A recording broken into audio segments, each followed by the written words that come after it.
Hi, it's Allison. I am an end of life doula, grief educator, and coach, as well as an end of life services organizer. My company's name is Mysteria. I'll tell a little bit more about myself here in just a moment, but welcome to this replay or recorded replay of Cultivating Safe Spaces for Grief and Healing. Now, when I do these sessions live, I do not record them because individuals tend to share, and I don't want that out there publicly. And it creates a safe space for people to be able to share. However, when this replay, we are covering the same content. It'll just be a little less engaging because this is a pre recorded webinar prior to the live session. I try to do these live free workshops at least once a month on a Saturday at 11 a.m. Central, sometimes twice a month, depending on how I feel. But usually that is done the second or third Thursday or second or third Saturday of each month. And I'll show you other ways at the end of our time together how you can continue to explore the things that we'll talk about today. So, for those of you that may not know me or know me well, my name is Allison. I, again, am a death doula, grief educator, and coach, as well as an end of life services planner. My organization's name is Masuria. It's been around for about a year, maybe a little bit over a year. It just didn't have an official name. And I've been doing this work professionally for a year, a little over a year. But I was doing this work, which is part of my why, with my dad, and I'll share in just a moment. My background also includes about 15 to 20 years in being in human resources, working with startup companies, nonprofits, all the way to Fortune 1 companies in HR, as well as an executive leadership coach and facilitator.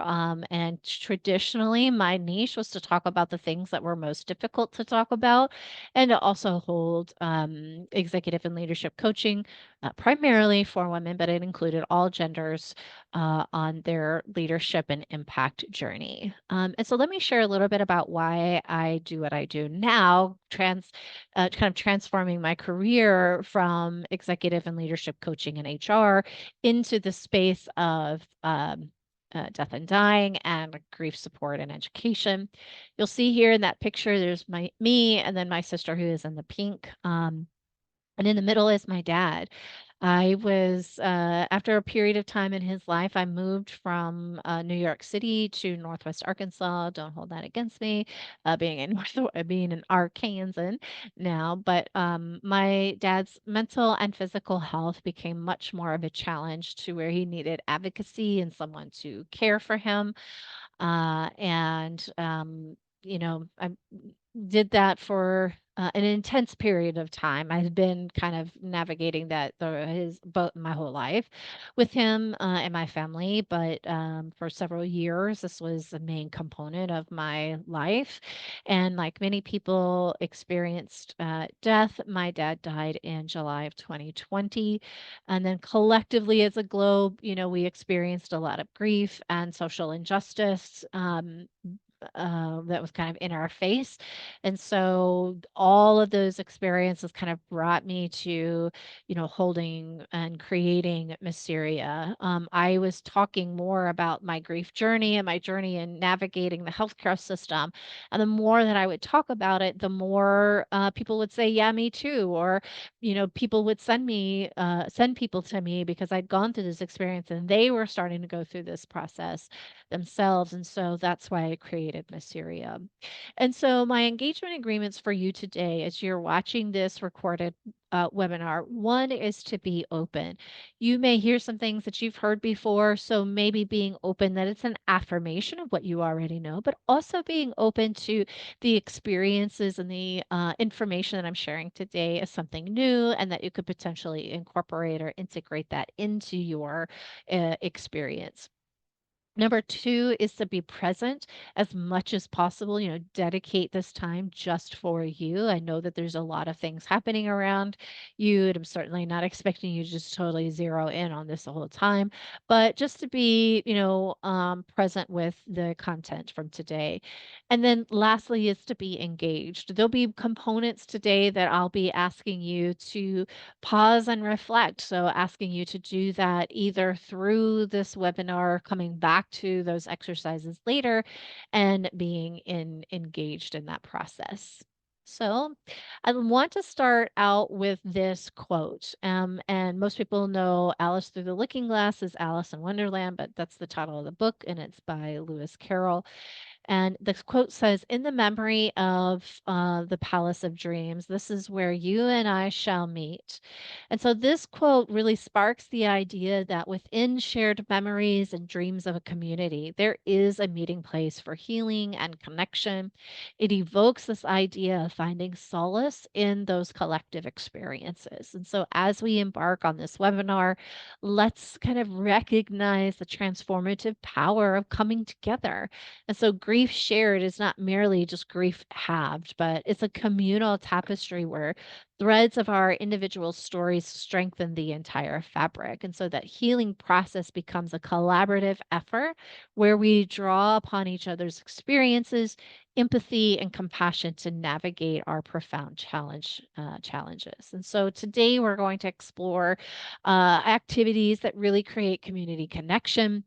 I'm also going to be talking out through the program today of what you could do personally for yourself, but also if you are a leader of an organization or a team, or you're an influencer and there's other people around you who may be experiencing grief.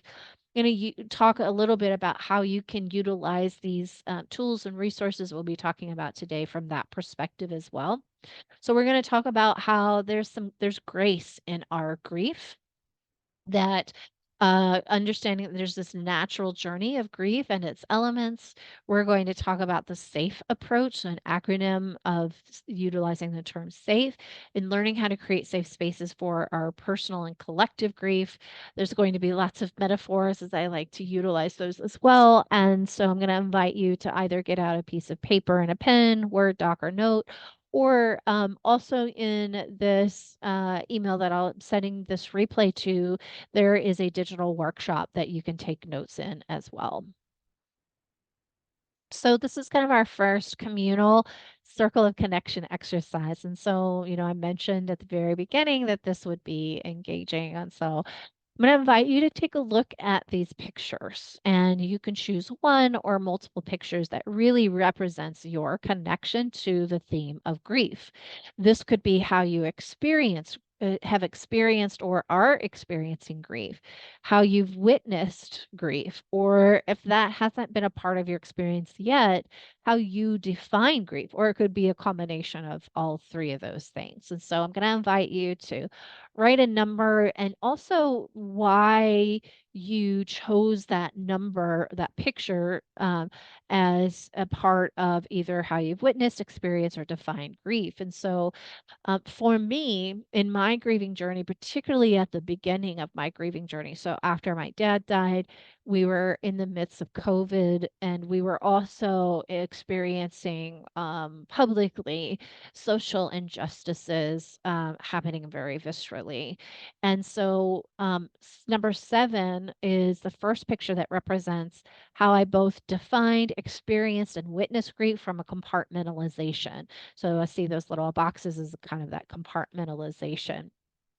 Um, and I think sometimes compartmentalization gets a bad rap, and there are definitely unhealthy compartmentalization techniques.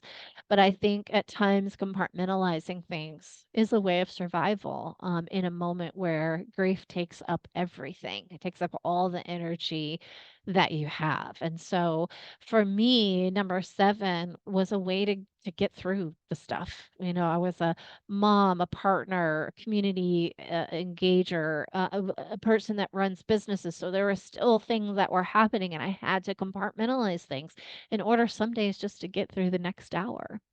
The other one is number 4, and for me, I am literally a tree hugger, like, there is probably not a tree I haven't hugged, and I feel a sense of energy and safety from trees, and so that tree in particular was just kind of this balm of covering, for me, um sunrise. I see it as a sunrise coming up and that there's this kind of new dawn that can even arise in the midst of grief, and so taking a moment to consider, what that number is and why that represents grief to you. What I like about this exercise is that it brings your grief to something very tangible. We got put into this club of grieving without being asked, and sometimes grief can feel very intangible and abstract. And this exercise really helps us name what that is. And the key thing about grief is that it is very transformative. Grief is a response to our loss. It's also evidence of our love. It transforms us mentally, emotionally, and physically. There are multiple scientific studies that talk about how grief physically transforms our brain. There's lots of physical manifestations of grief from it can feel like the flu, migraines, sore muscles. It can affect our heart as well. It also affects our emotional and mental states. So there's brain fog, there's short-term forgetfulness, short-term memory loss, there's forgetfulness, high irritability, or maybe even apathy. I know that I experienced some deep apathy in this as well. So, what you're feeling when you're going through the grieving process is absolutely 100% normal, unexpected, and it's transformative. The other key thing about grief is that there is no timeline. There's no stages, there's only phases of grief that we can experience. And that the timeline for grief is there's this anticipatory grief where often like we're anticipating the loss of our loved one. And grief can encompass not just the death of someone loved, but like the death of an anxiety or of an identity. It could be the loss of a job or loss of a belief system. It could be the loss of a relationship. And so grief kind of encompasses a lot of things. Now, today I'm going to be primarily talking about the loss of a loved one, but all of this can be components towards any type of grief. So anticipation can also mean, when the death anniversary came, I anticipated how I was going to feel, what that day was going to be like. I created a plan. Luckily, I didn't really need that plan. The second year, I did need that plan. And then the day after, I was like, oh, I actually got through that day. Then there's acute. So that's usually the grief that happens in the moment, like immediately before the death, during the death, and after the death. There's the acute that happens kind of in that immediate sense. There's also this, the no timeline of grief is like there's early grief, and that's up to 2 years.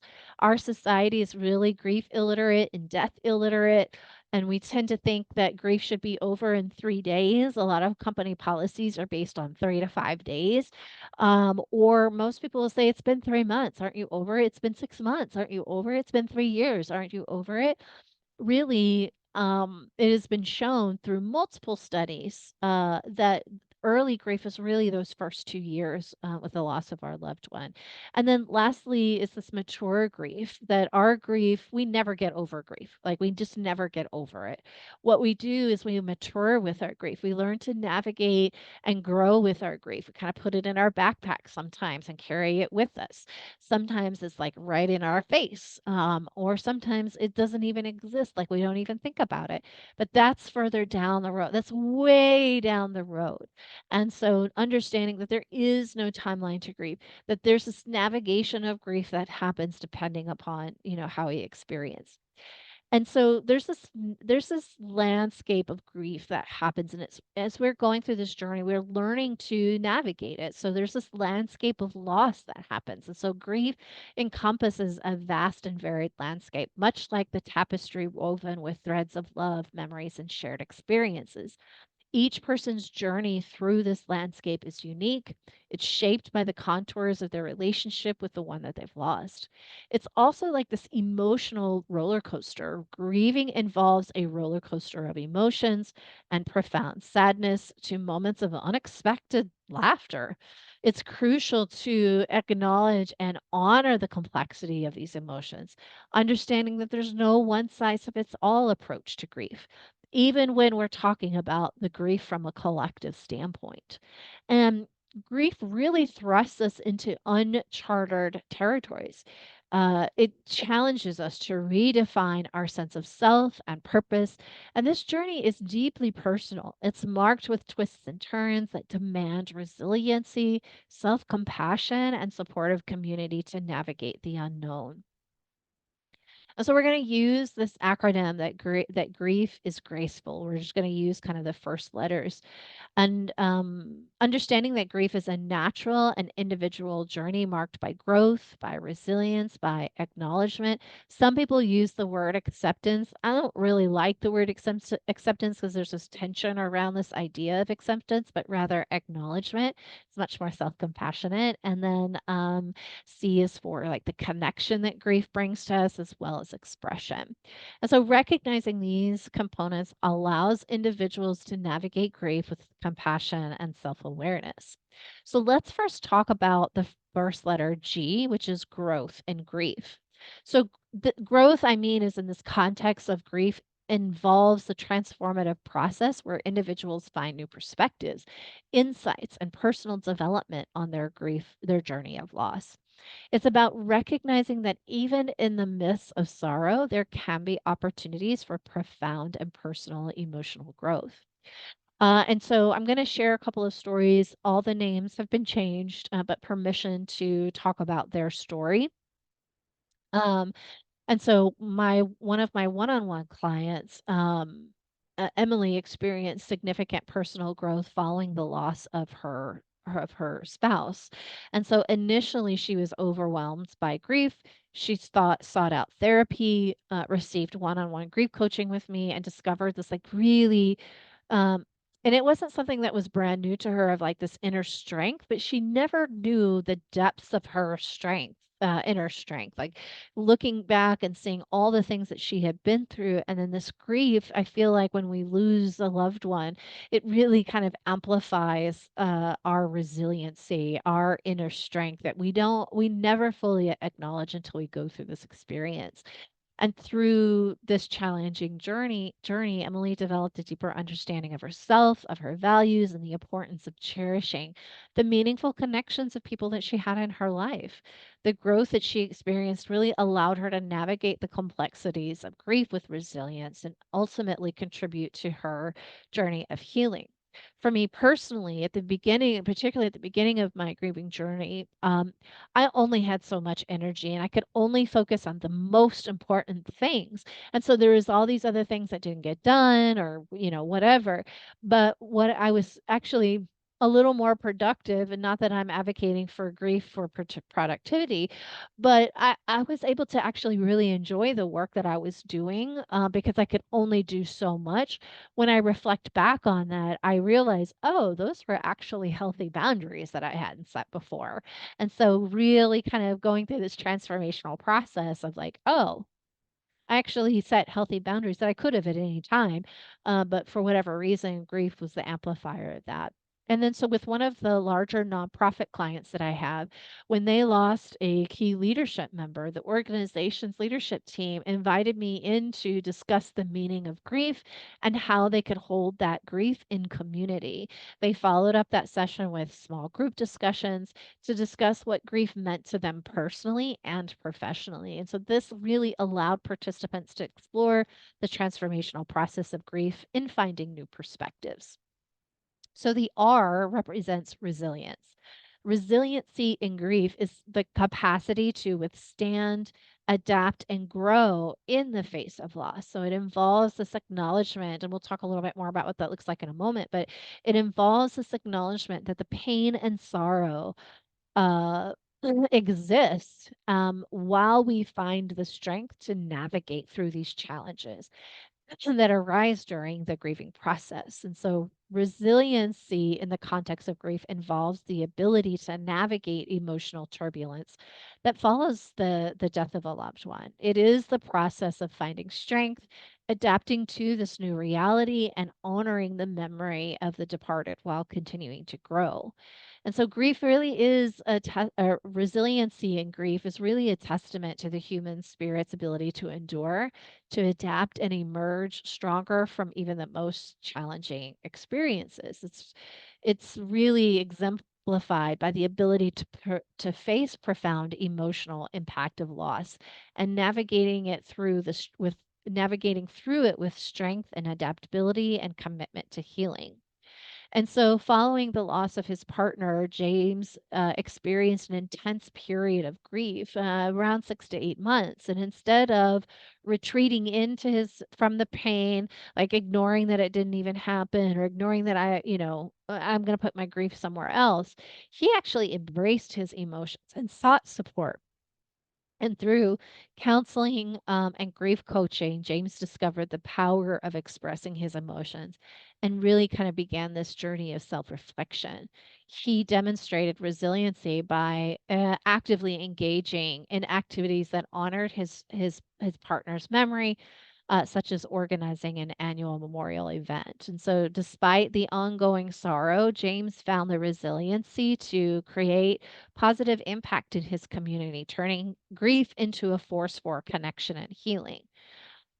With one of my small business clients, the leadership team implemented a flexible work policies that accommodated employees dealing with grief. So, an example of this is they incorporated a flexible working hours for 6 months after the death event. So, they were, 6 months afterwards, they were able to work with that individual's need for space, need for going to therapy and support groups and programs that really supported them. So instead of taking PTO, there was this really flexible work schedule after 6 months from the death event.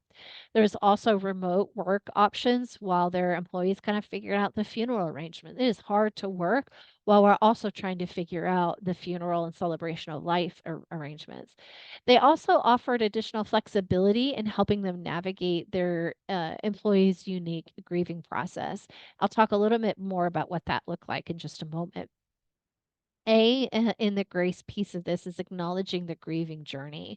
And so acknowledging is a vital aspect of grief, and it encompasses the acknowledgement of the loss and the subsequent emotional roller coaster that individuals navigate in their grieving journey. As I mentioned previously about James's loss, James found that acknowledging that there is this gradual healing process after the loss of a loved one and understanding that grief doesn't follow this linear path, but it involves acknowledging and processing emotions. And so, if you're leading a team or you're with someone who is grieving, you could explore implementing grief education programs or workshops to help leaders and employees understand the various aspects of grief. Ideally, you want to do this proactively because there are studies coming out now because of the grieving process through COVID is just now starting to pop up of like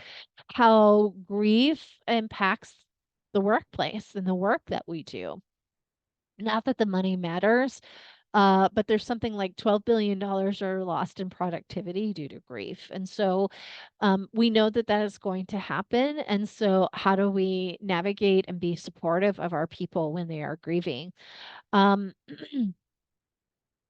as well as understanding that grief has in the what impact the grief has in the workplace, especially those hidden or unclaimed emotional factors of grief and how that impacts us in the workplace, as well as providing coping strategies and resources available for support. C is connection.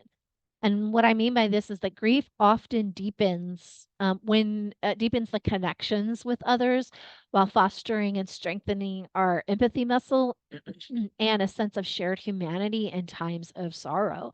In grief support groups, attendees form powerful connections as they share their stories and providing comfort and understanding to for one another. Sorry. Imagine a grief support group where individuals who are each grappling with their unique loss come together to share their stories.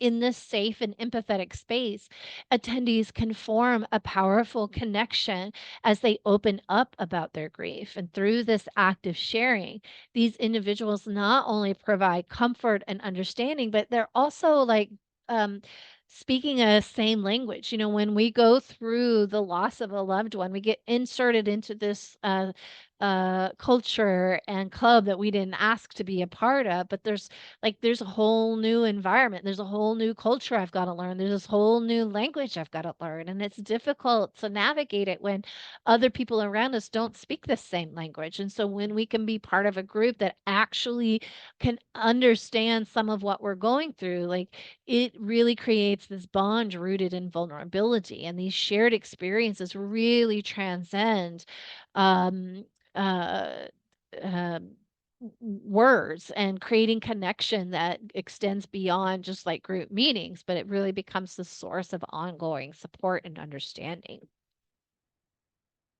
And then E is this expression in our grief. And so expression in the grieving journey serves as a crucial outlet, and it really empowers individuals to articulate and share in this complex tapestry of emotions that accompany loss. And so this act of expression contributes not only to emotional release, but also plays this real pivotal role in the overall healing process. So for me, one of the things that I've loved doing is, collaging and creating like these work pieces of art through collaging to express my grief. I also have a client by the name of Carol who, after the loss of a beloved family member, found solace in a unique form of expression, and that was art. And so, through creating paintings, Carol transformed her grief into this visual language that served her emotions onto canvas that became a powerful means of honoring her late family member while also allowing for the release of this kind of pent up feelings that she was experiencing. And Carol's experience underscores the transformative potential of creative expression, illustrating how engaging with art or writing or other forms of self expression can really become a profound and healing aspect of the grieving journey. And so, this example encourages participants to explore various avenues of expression. One of my clients actually created a separate room, and I'll talk a little bit more about this in a minute, but a separate room where they had all the art supplies and they invited people to bring their own art supplies. And the intention is once a month is to use art, whatever that looks like, to express their grief, to have a safe space to, even if they didn't have the words to express their grief, they could come and put it down outside of their head, outside of their heart onto something tangible. And even if you weren't an artistic person, if you just kinda wanted to sit in that space, you could do that too. So I'm curious for you, which of these most resonated with you? And maybe here, just pause the recording and think about like which of these words or multiple of these words really resonated with you and why. So now let's talk about creating safe spaces for personal grief. And we're going to use this acronym of SAFE. So S being support, A being acknowledge, F being finding meaning, and E encouragement. So let's tap into first support. So, what are some small and active ways that you can self support while also seeking support from your community? And what I mean by self support is like self reflection. So, setting aside dedicated time for self reflection. You can do this through journaling or mindfulness exercise. I'll actually take you through here in a moment a mindfulness practice that can really help you explore emotions in a supportive manner. Also, meaningful affirmations, that really developing a repertoire of meaningful affirmations that resonate with you, making them visually appealing. And so these affirmations really help reinforce the sense of self support. And I don't mean like, oh, I feel great. Like, I don't mean that kind of affirmation. So I'm going to actually read to you a meaningful affirmation that I created for myself. I am resilient, and each day I find strength within myself to navigate the challenges of my grieving journey. My emotions are valid, and I embrace them with compassion. In honoring my loved one's memory, I'm also nurturing my own well being, and I trust in my ability to heal. And with time, I will emerge from this journey with greater wisdom, understanding, and a renewed sense of purpose. Now, I'm going to put a little asterisk in there. That took me 3 years to get to that. That is not what my meaningful affirmation looked like at the very beginning. So I don't want you to feel like that's a bar that you've got to compare yourself with. But for me, that meaningful affirmation is an evolution of 3 years of my own healing journey. A is acknowledgement, and I like to use the word acknowledgement instead of acceptance, because in acknowledgement, we can validate our emotions and where we are at in this moment of our grieving journey, and understanding that it is okay to feel a range of emotions during the grieving process. So, an example of this might be writing down your thoughts and feelings or typing them out. Sometimes, typing things out because my brain works faster than I could actually write it. So you don't have to have a like pretty journal and a great pen to write, although those are always helpful, but it can be a powerful tool of self-awareness and acknowledgement of your emotional state. You could even consider a video blog or creating a voice note. Some of my clients use Marco Polo, where if you're not familiar with Marco Polo, it's like recording yourself, a video recording, and you can share it with someone else. They can watch it and then respond to it later. My sister and I actually did this. And it was a great healing thing. Like, we didn't have to hold space for each other in the moment because sometimes I just didn't have that energy. And so I would talk on Marco Polo about kind of what I was experiencing. She would listen to it when she had the bandwidth and capacity to, and then she would respond. It was kind of the same thing. Like, I wouldn't listen to it if I didn't have the capacity to do it, but it might be a great place to share your thoughts with a trusted friend. F meaning finding meaning. Amidst the pain we feel during our grieving journey, can we seek meaning in the journey of grief?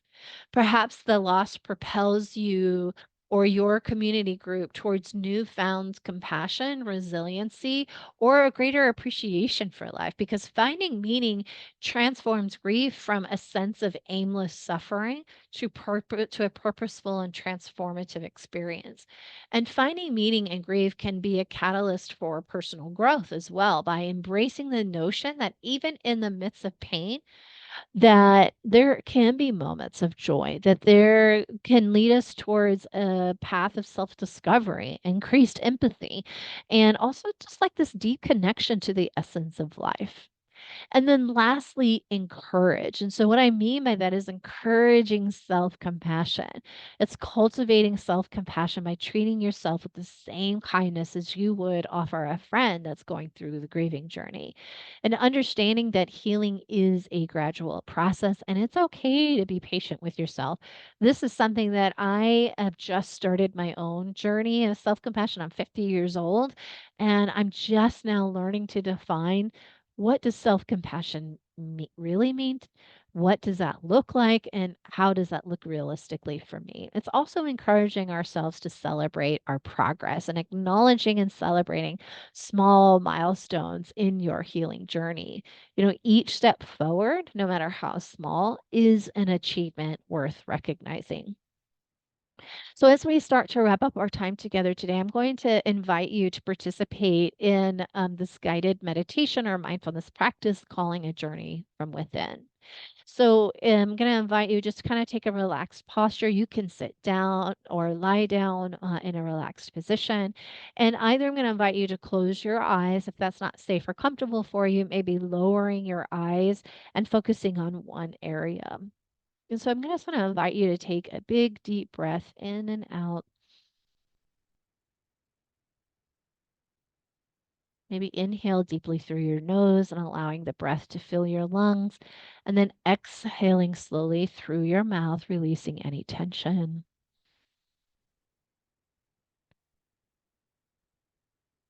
I invite you to do this 3 times. And as you continue to breathe, to let go of any expectations and simply just be present in this moment.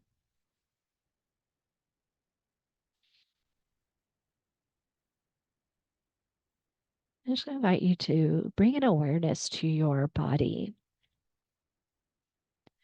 Start focusing on your toes, feeling any sensation in your toes, maybe warmth or coolness, or perhaps a gentle tingling.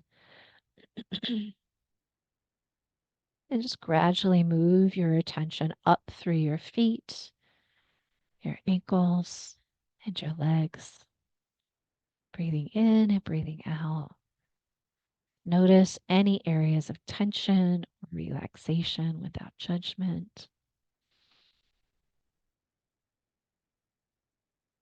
Continue scanning through your body. Acknowledge the sensations in your abdomen, your chest, your arms, your hands. Allow your breath to guide your attention. Noticing the gentle rise and fall of your chest, the rhythmic flow of your breath.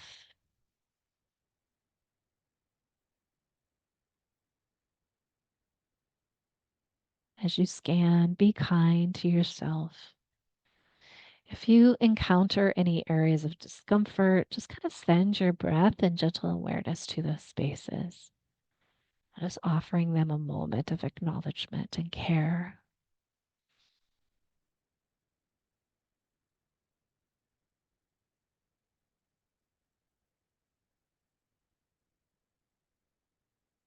You feel that awareness through your chest and your arms, your shoulders, your neck, and your face, top of your head. Just shift your focus to your breath. Notice the natural inhalation and exhalation. Feel the breath entering and leaving your body. And there's no need to change the breath, just simply observe with a sense of curiosity. And if your mind starts to wander, just gently your guide or gently guide your attention back to your breath. With each breath as an opportunity to be present in this moment, allowing yourself to just let go of any thoughts or distractions. And if they do, just acknowledge them and push them along their way like a cloud. I'm going to invite you to envision a serene place that brings a sense of peace. It could be a calming nature scene or favorite spot from your past, or maybe it's just a place that holds a special meaning for you. Picturing the details like the colors, the sounds, the smells, the textures, maybe how the air feels in this memory. Taking another deep breath in and out. And as you immerse yourself in this mental sanctuary, imagine a healing energy of this space surrounding you, feeling a sense of warmth, of comfort, and support, embracing you as you navigate your grieving journey. Now just slowly bring your awareness back to the present moment, noticing the sensations in your body, the gentle rhythm of your breath, and the environment around you.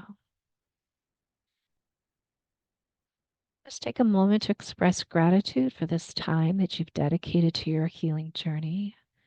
And remember that you can return to this practice whenever you need a moment of calm and reflection. Maybe take a few final breaths, just gradually reorienting yourself to this present moment. Slowly bring your awareness back here. And whenever you are ready to either slowly Rise, open your eyes, or gently open your eyes. That took less than 3 minutes.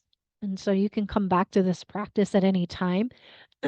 You can also use one that I recommend for a lot of people, especially in dealing with children, is the 5, 4, 3, 2, 1 mindfulness exercise. And you can basically just do a quick Google search or YouTube search of 5, 4, 3, 2, 1 mindfulness exercise, and that will pop up. You could also look on YouTube called the blue dot breathing exercise, and it's a minute or less exercising where you kind of breathe in and out with the expansion and collapsing of a blue dot.